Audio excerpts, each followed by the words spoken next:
Hey everyone! Welcome back to the third video in my Human Form series.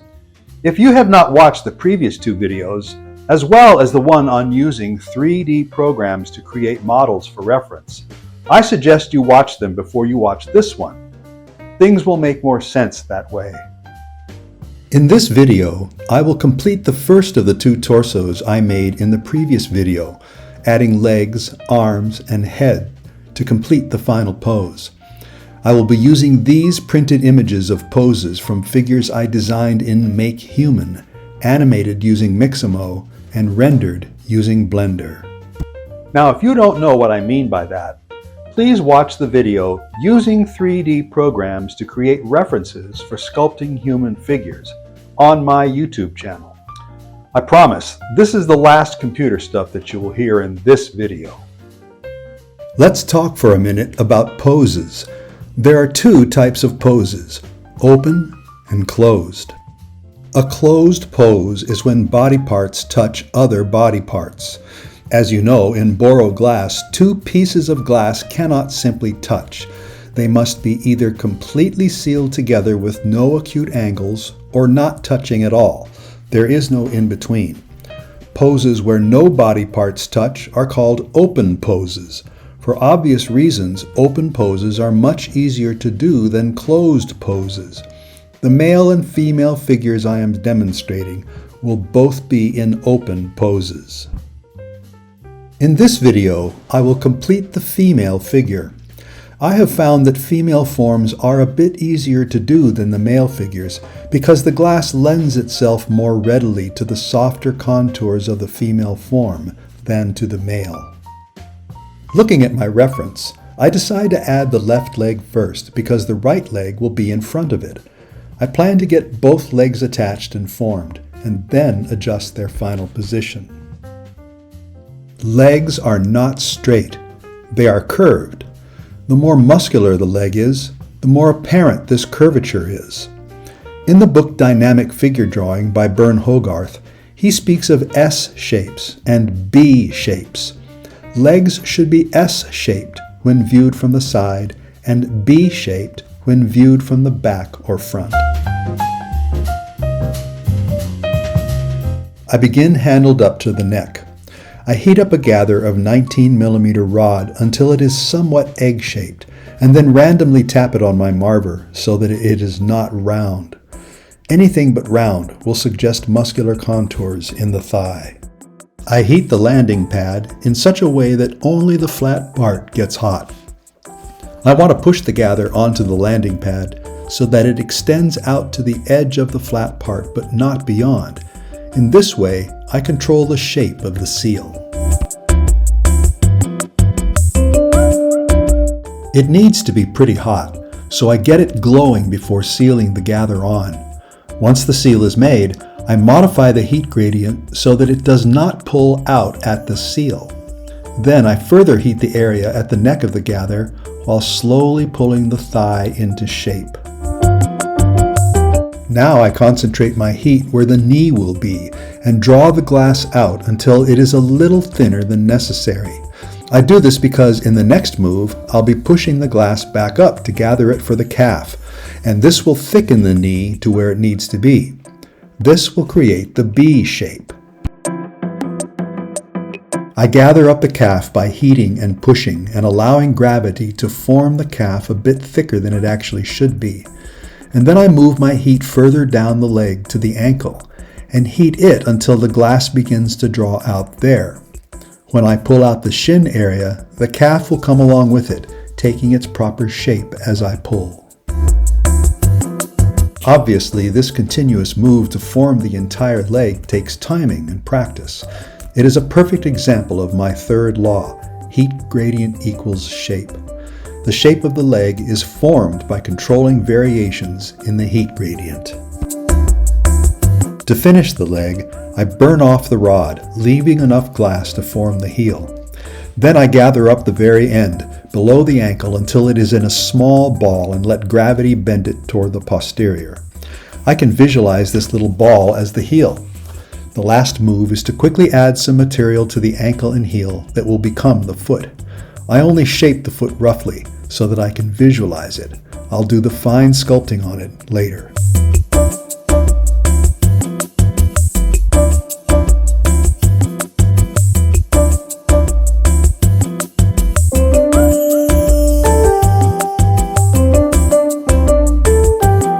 I add a small dab to the knee area and flatten it slightly with my paddle.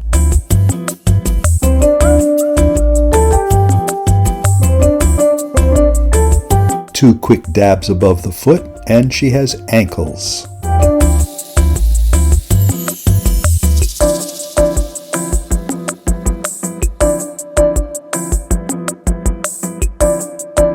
I add the other leg using the same technique and referring to my reference for the proper pose.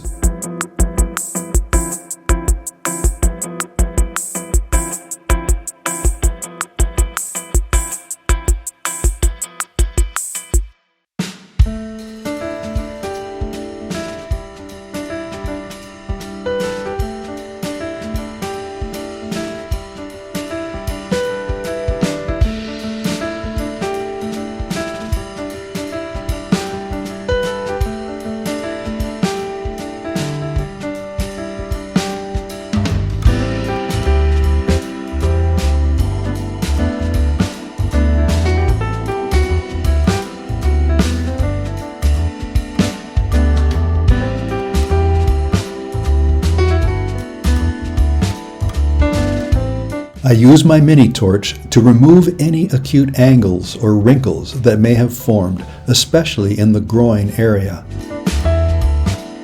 Now I refer to my reference images to determine the final placement of the legs.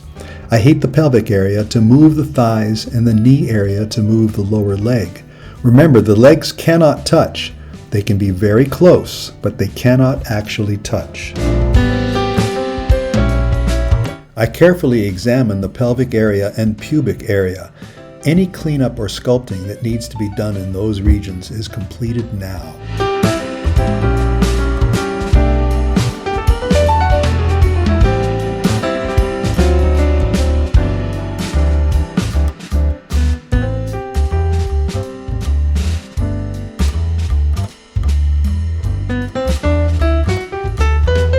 Once I am satisfied with the position of the legs, I bridge them together at the toes so they cannot move. Then I handle up to that bridge to switch ends.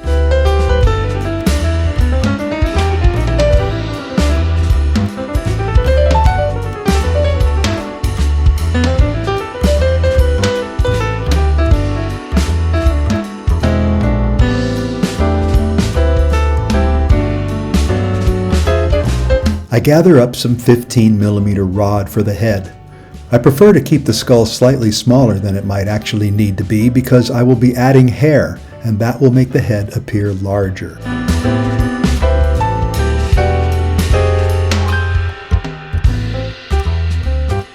The skull gather is applied to the top of the neck and the rod burned off. The gather is then heated into a fairly round ball that hangs just slightly forward. I don't worry about posing the skull yet. I'll do that later. Instead, I add it at an angle that is convenient for sculpting.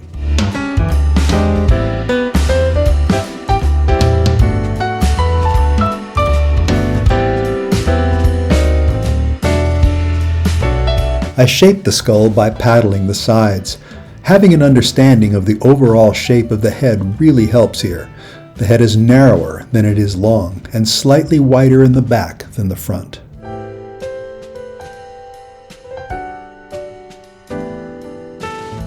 Notice that I keep my Bunsen burner running at all times.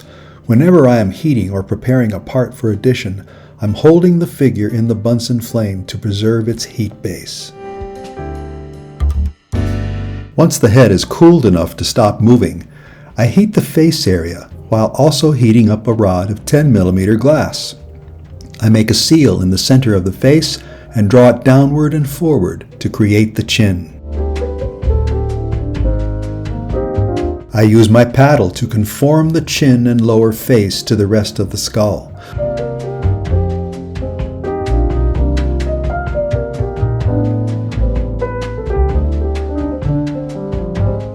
I use my sharp knife to make slight creases on each side to delineate the jaw lines.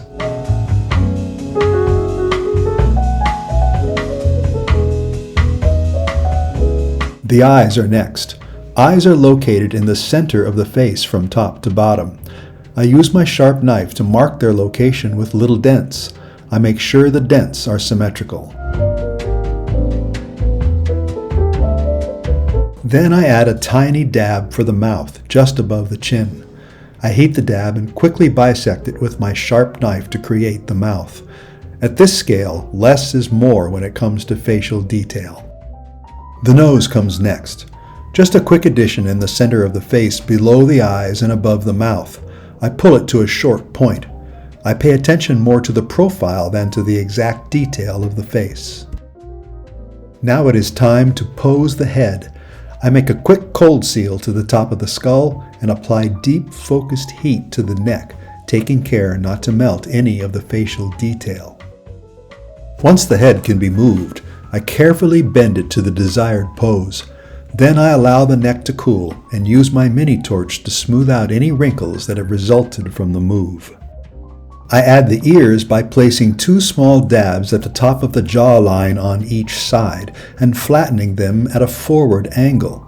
These will be partially covered by the hair, so they don't have to be very detailed.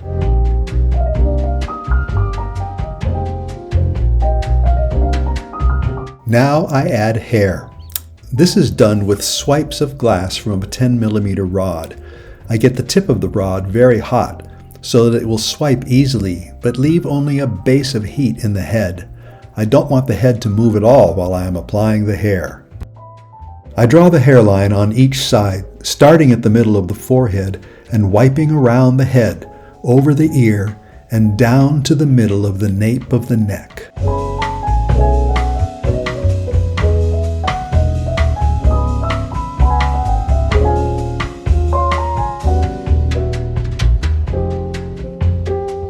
Then I make another swipe just inside the first one on each side. I continue to do this until her entire head is covered. I work quickly so I won't lose my heat base.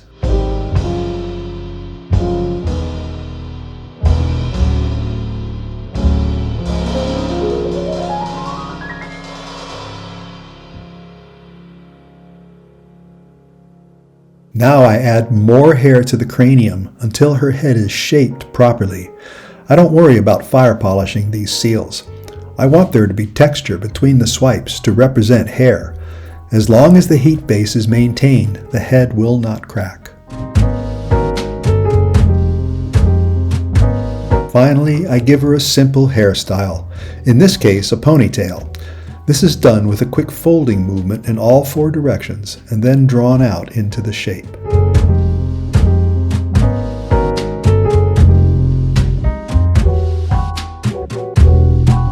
At this stage, I could place the figure back into the kiln for a few minutes to restore the heat base in the torso, but I have my Bunsen burner handy, so I'll just use it.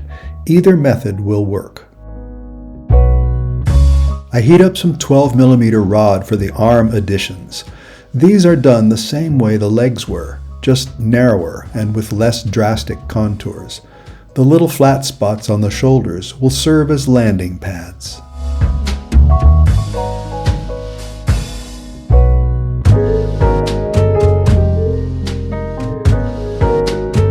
I refer to my reference images to determine the position of the arms.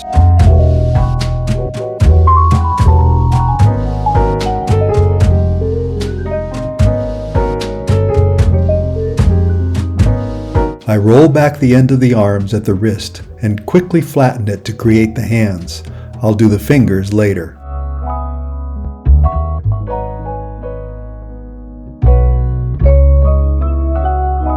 Finally, I add a bit of glass to the shoulders to reinforce the deltoids, which have been softened by the arm additions.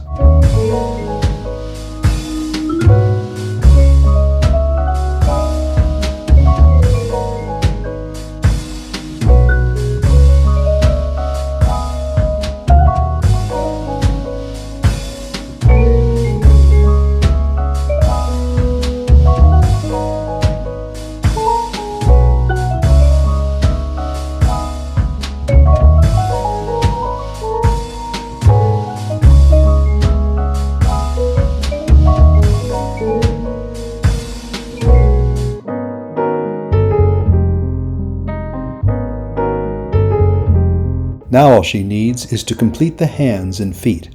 This is best done while the piece is cold and can be held in my hand. The figure is complete for now, so I will run a full annealing cycle on her and finish her when she is cool. For the hand, I first shape the palm. If you've watched my video on building a hollow hand, you know what shape I'm referring to. At this scale, the exact shape is not that critical, but the concept of real estate still holds. I have to have enough room for all 4 fingers. I begin by drawing out the index finger. This is a delicate operation, requiring exact application of tiny amounts of heat. Controlling the shape and taper of each finger is paramount to making the hand look graceful and alive. Then I add the middle finger. I have to aim my flame carefully in a direction that heats the area where the finger will be added without melting the index finger.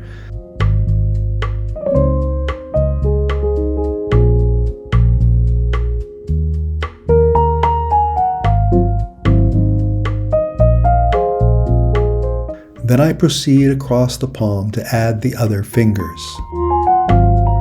The pose of the fingers is important. Together, they create the hand pose and are capable of a lot of important expression. Surgical application of heat is used here to control the extrusion of each digit. I use my hand torch to reinforce the tiny welds and to make any needed changes in the pose of the fingers.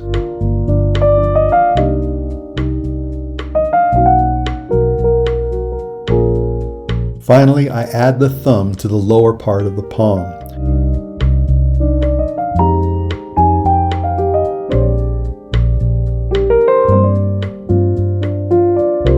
The other hand is done the same way. For the foot, I already have what can be considered the profile. I just have to add glass to each side to fill out the shape. For small feet like this, I often just skip the toes, opting instead for a shape at the tip of the foot that implies toes. This is especially true if the figure will be mounted or welded in some way by the feet. Tiny detailed toes will simply not survive and add nothing to the validity of the final figure. If I do shape the toes, it is simply small indentations that indicate the texture of the toes, nothing more.